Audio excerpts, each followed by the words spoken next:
أعوذ بالله من الشيطان الرجيم بسم الله الرحمن الرحيم بسم اللہ الرحمن الرحیم۔ السلام علیکم ورحمۃ اللہ وبرکاتہ۔ بات کریں گے آج قربانی کے گوشت کے اجزاء کے حوالے سے کہ جو 22 ایسے اجزاء ہیں جو کہ نہیں کھائے جاتے۔ تو ایسے 22 اجزاء جن کا کھانا جو ہے فتاوی رضویہ شریف کے اندر جلد نمبر 20 کے اندر جو ہے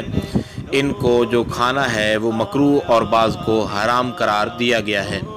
تو گوشت کے 22 اجزاء ہیں قربانی کے گوشت کے جو کہ نہیں کھائے جاتے۔ تو ان میں سے سب سے پہلے نمبر پر ہے رگوں کا خون جو ہے وہ نکال دیا جائے، اس کو شامل نہ رکھا جائے، اور پتا جو ہے اس کو بھی نکال دیا جائے۔ اس کے علاوہ پھکنا یعنی مسانہ جو ہے اس کو بھی نہ کھایا جائے، اور اس کے علاوہ جو علامات مادہ ہیں وہ نہ کھائی جائیں، جو علامات نر ہیں یعنی جو علامات ہوتی ہیں جن علامتوں کی وجہ سے نر اور مادہ کی پہچان ہوتی ہے ان کو نہ کھایا جائے، اور اس کے علاوہ جو ہیں بیضے یعنی کپورے جو ہیں وہ نہ کھائے جائیں، اور غدودیں جو ہیں وہ بھی نہ کھائی جائیں۔ اس کے علاوہ حرام مغز جو ہے اس کا کھانا بھی جو ہے منع ہے، حرام ہے، اور نطفہ جو ہے وہ نہ کھایا جائے، اور وہ نطفہ جو کہ خون ہو گیا ہو یعنی خون کی طرح بن گیا ہو اس کو بھی نہ کھایا جائے، اور اوجری جو ہے اس کا کھانا بھی جو ہے مکروہ ہے، اس کو بھی نہ کھایا جائے، اور آنتوں کا کھانا جو ہے سخت شریعت کے اندر منع ہے، اور گردن کے 2 پٹھے جو ہیں شانوں تک جو کھنچے ہوتے ہیں ان کو بھی نہ کھایا جائے، اور جگر یعنی جو کلیجی ہے اس کا خون جو ہے وہ نہ کھایا جائے۔ کلیجے کے اندر خون ہوتا ہے اور اکثر طور پر اس کا جو ہے توجہ اس کی طرف نہیں دی جاتی، اور وہ بھی کھانے کے اندر شامل ہو جاتا ہے، تو اس کے خون کو اچھی طریقے سے دھو لیا جائے، اور تلی کا خون جو ہوتا ہے جم جاتا ہے اس کے اندر وہ بھی نہ کھایا جائے، اور گوشت کا خون جو ہے وہ بعد جو ہے ذبح کے جو گوشت میں سے نکلتا ہے خون جو ہے وہ اچھی طرح سے صاف کر لیا جائے، وہ اس میں جم جاتا ہے، وہ بھی کھانا جو ہے حرام ہے،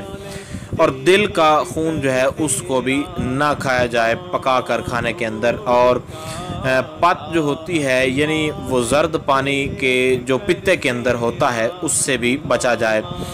اور اس کے علاوہ پاخانے کا مقام جو ہے اس کا کھانا بھی منع ہے، اور ناک کی رطوبت جو کہ بھیڑ میں بہت زیادہ ہوتی ہے اس کو بھی نہ کھایا جائے، اور وہ نطفہ کہ جو گوشت کا لوتھڑا ہو گیا ہو اس کو بھی نہ کھایا جائے، یعنی گوشت جو ہوتا ہے وہ لوتھڑے کی شکل اختیار کر جاتا ہے اس کو بھی نہ کھایا جائے، اور وہ جانور ذبح کرنے کے بعد جو جانور کے پیٹ سے نکلا ہو یعنی وہ نطفہ کے پورا جانور بن گیا ہو لیکن مردہ نکلا ہو یا ذبح نہ کیا گیا ہو، بنا ذبح کیے وہ مر گیا ہو، تو اس کو بھی نہ کھایا جائے۔ ان چیزوں کا کھانا جو ہے منع ہے شریعت کے اندر۔ تو یہ 22 اجزاء ہیں جن کا کھانا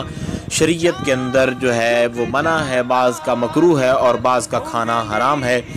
تو ان تمام اجزاء کے کھانے سے آپ بچیں انشاءاللہ العزیز۔ کوشش کی جائے گی کہ مزید بھی اگر آپ کوئی سوال کریں کہ اس کو بھی آپ کو جواب دے دیا جائے۔ امید کی جا سکتی ہے آپ کو مکمل طور پر سمجھ آ گئی ہوگی، پھر بھی آپ کا کوئی سوال وغیرہ ہو تو آپ لوگ کامنٹس کر سکتے ہیں انشاءاللہ العزیز۔ مکمل طور پر یہ کوشش کی جائے گی کہ آپ کو آگاہ کیا جائے۔ السلام علیکم ورحمۃ اللہ وبرکاتہ۔